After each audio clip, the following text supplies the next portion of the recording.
Одморете се малку од многуте активности и слушнете коментар за животот од доктор Харолд Сала.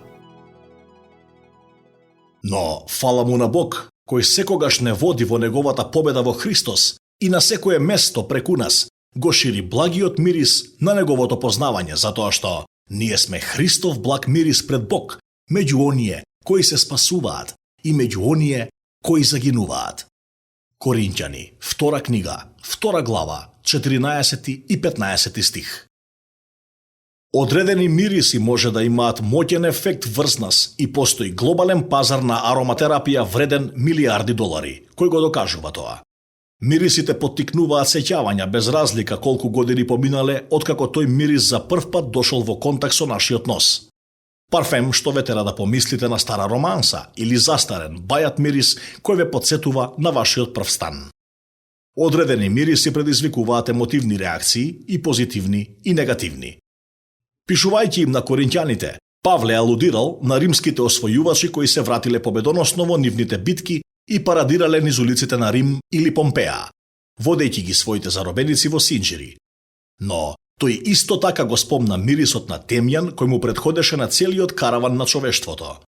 Тој веројатно бил пренесен од пагански свештеник која водел церемонијата, замавнувајќи напред и назад со кадилницата. Секој кој некогаш бил сведок на таков настан, секогаш ќе го поврзува мирисот на темјанот кој го исполнувал воздухот со церемонијалната поворка. Павле напишал, но фала му на Бог, кој секогаш не води во неговата победа во Христос и на секое место преку нас го шири благиот мирис на неговото познавање, затоа што ние сме Христов благ мирис пред Бог, меѓу оние кои се спасуваат и меѓу оние кои загинуваат. Од 2 книга на Коринќани, 2 глава, 14 и 15 стих. Но Павле ги подсетува овие изнемоштени граѓани на царството дека Бог е тој што ги избавил од робството, што ги карактеризирало нивните животи и им дал победа над нивните неуспеси. Размислете со мене за момент за моралниот карактер на оние на кои им било упатено писмото на Павле.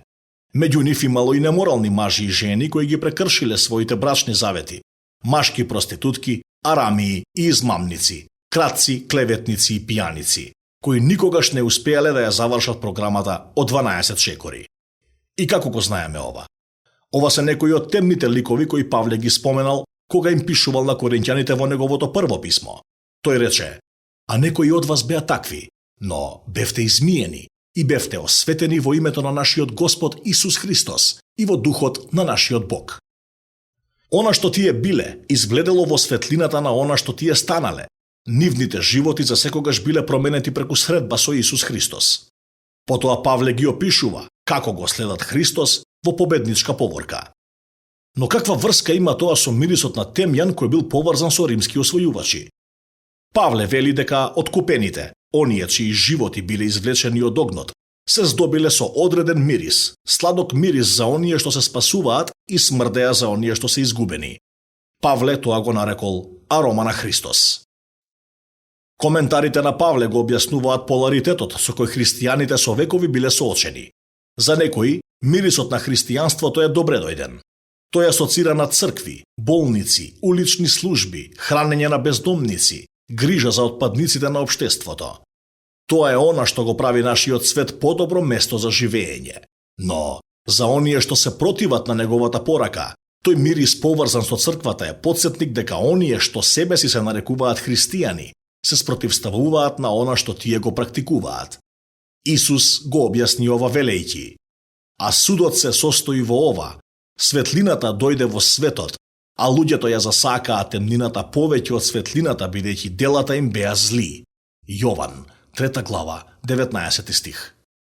Некои работи никогаш не се менуваат, така што кога некој поединец, можеби дури и некој што никогаш добро не сте го запознале, не се грижи многу за вас, можеби мирисот што го носите, допирот на Исус Христос врз вашиот живот, предизвикува негативен одговор во тоа лице.